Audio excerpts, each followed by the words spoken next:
السلام علیکم، welcome in Basit medicine care.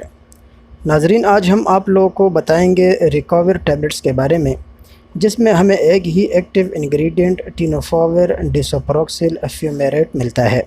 آج ہم بتائیں گے کہ اس کا یوز کیا جاتا ہے کن بیماریوں میں، اس کے استعمال کرنے کے بعد ہمیں کیا سائیڈ ایفیکٹس ہو سکتے ہیں، اور اس کے وارننگز کیا ہے، یعنی یہ کن لوگوں کو نہیں کھانا چاہیے۔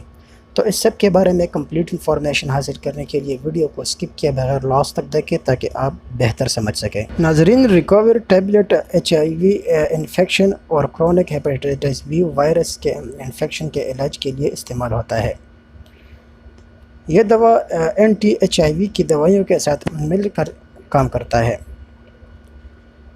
یہ انسانی خلیوں میں وائرس کے ضرب کو روکتا ہے۔ یہ وائرس کو نئے وائرس پیدا کرنے سے بھی روکتا ہے، اور یہ انفیکشن کو ختم کر دیتا ہے یا ختم کرنے میں مدد کرتا ہے۔ ناظرین، اگر تفصیل سے اس کے بارے میں آپ کو بتا سکوں تو یہ میڈیسن ریکوور HIV ایڈز کا علاج نہیں ہے، اور صرف آپ کے جسم میں HIV کی مقدار کو کم کرنے میں مدد کرتا ہے۔ اس سے آپ کو HIV سے متعلقہ پیچیدگیاں ہونے کے خطرے کو کم کرنے میں مدد ملتی ہے، اور آپ کی عمر میں بہتری آتی ہے۔ یہ اعلیٰ خطرے میں کچھ لوگوں میں HIV انفیکشن کے روک تھام کے لیے بھی استعمال کیا جا سکتا ہے۔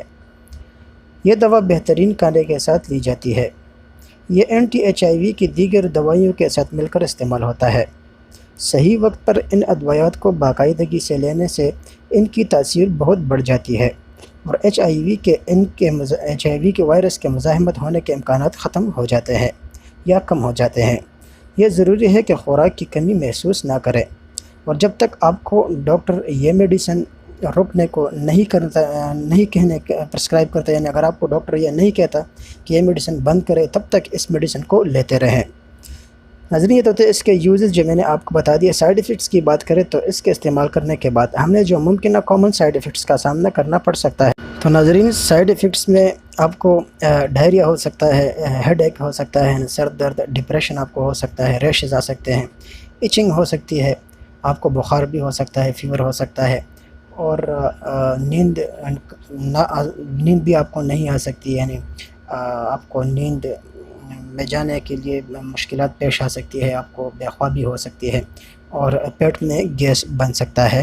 یہ تھے اس کے ناظرین سائیڈ ایفیکٹس۔ وارننگ کی بات کریں تو جو خواتین حاملہ ہے یا حاملہ ہونے کا ارادہ رکھتی ہے، وہ کبھی بھی ڈاکٹر کی پرمیشن کے بغیر استعمال نہ کریں، اور اس کے علاوہ جو ہارٹ پیشنٹس ہیں، کڈنی پیشنٹس ہیں، وہ بھی ڈاکٹر کی پرمیشن کے بغیر کبھی بھی استعمال نہ کریں، اور کوئی بھی میڈیسن ہو ناظرین ڈاکٹر کی پرمیشن کے بغیر کبھی بھی استعمال نہ کریں، کیونکہ ڈاکٹر ہی بہتر جانتا ہے کہ اس وقت آپ کو کون سی ڈیزیز ہے، کون سی بیماری ہے، اور آپ کو کون سی میڈیسن لینا چاہیے۔